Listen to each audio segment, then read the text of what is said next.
The Book of Exodus.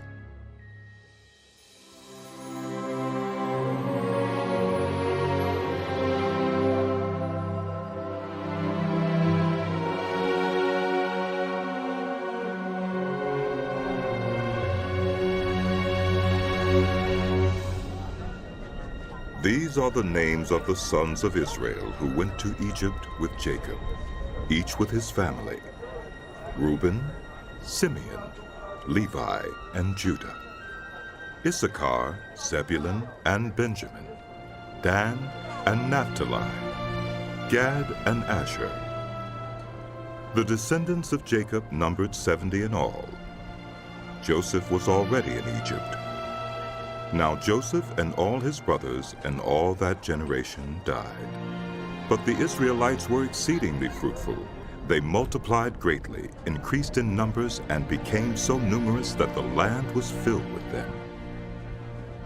Then a new king, to whom Joseph meant nothing, came to power in Egypt. "Look," he said to his people, "the Israelites have become far too numerous for us. Come, we must deal shrewdly with them, or they will become even more numerous, and if war breaks out, we'll join our enemies, fight against us, and leave the country." So they put slave masters over them to oppress them with forced labor, and they built Pithom and Ramesses as store cities for Pharaoh. But the more they were oppressed, the more they multiplied and spread. So the Egyptians came to dread the Israelites and worked them ruthlessly. They made their lives bitter with harsh labor in brick and mortar, and with all kinds of work in the fields. In all their harsh labor, the Egyptians used them ruthlessly.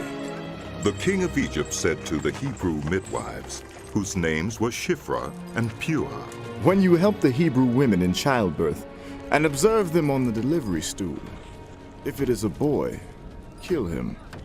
But if it is a girl, let her live." The midwives, however, feared God and did not do what the king of Egypt had told them to do. They let the boys live. Then the king of Egypt summoned the midwives and asked them, "Why have you done this? Why have you let the boys live?" The midwives answered Pharaoh, "Hebrew women are not like Egyptian women. They are vigorous and give birth before the midwives arrive." So God was kind to the midwives, and the people increased and became even more numerous. And because the midwives feared God, he gave them families of their own. Then Pharaoh gave this order to all his people: "Every Hebrew boy that is born, you must throw into the Nile, but let every girl live." Now a man of the house of Levi married a Levite woman, and she became pregnant and gave birth to a son. When she saw that he was a fine child, she hid him for 3 months.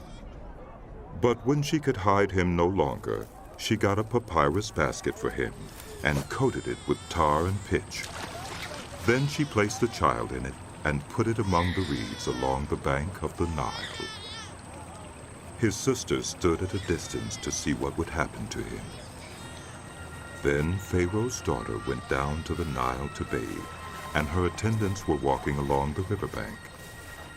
She saw the basket among the reeds and sent her female slave to get it. She opened it and saw the baby. He was crying, and she felt sorry for him. "This is one of the Hebrew babies," she said.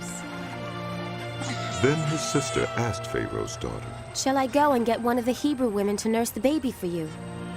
"Yes, go." she answered. And the girl went and got the baby's mother. Pharaoh's daughter said to her, "Take this baby and nurse him for me, and I will pay you." So the woman took the baby and nursed him. When the child grew older, she took him to Pharaoh's daughter, and he became her son.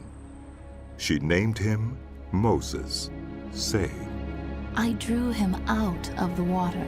One day, after Moses had grown up, he went out to where his own people were and watched them at their hard labor.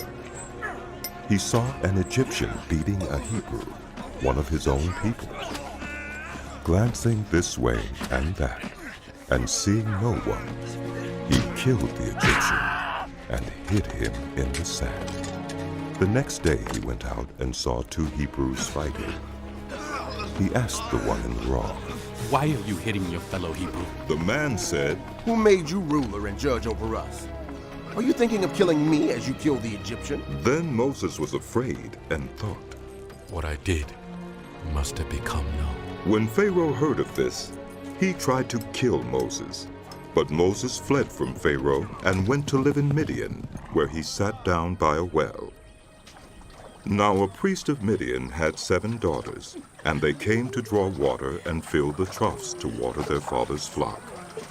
Some shepherds came along and drove them away. But Moses got up and came to their rescue and watered their flock. When the girls returned to Reuel, their father, he asked them. Why have you returned so early today? They answered, An Egyptian rescued us from the shepherds. He even drew water for us and watered the flock. And where is he? he asked his daughters. Why did you leave him? Invite him to have something to eat. Yes. Moses agreed to stay with the man who gave his daughter Zipporah to Moses in marriage.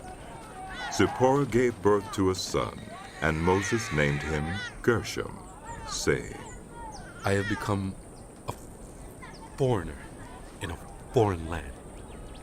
During that long period, the king of Egypt died. The Israelites groaned in their slavery and cried out, and their cry for help because of their slavery went up to God. God heard their groaning, and he remembered his covenant with Abraham, with Isaac, and with Jacob. So God looked on the Israelites and was concerned about them.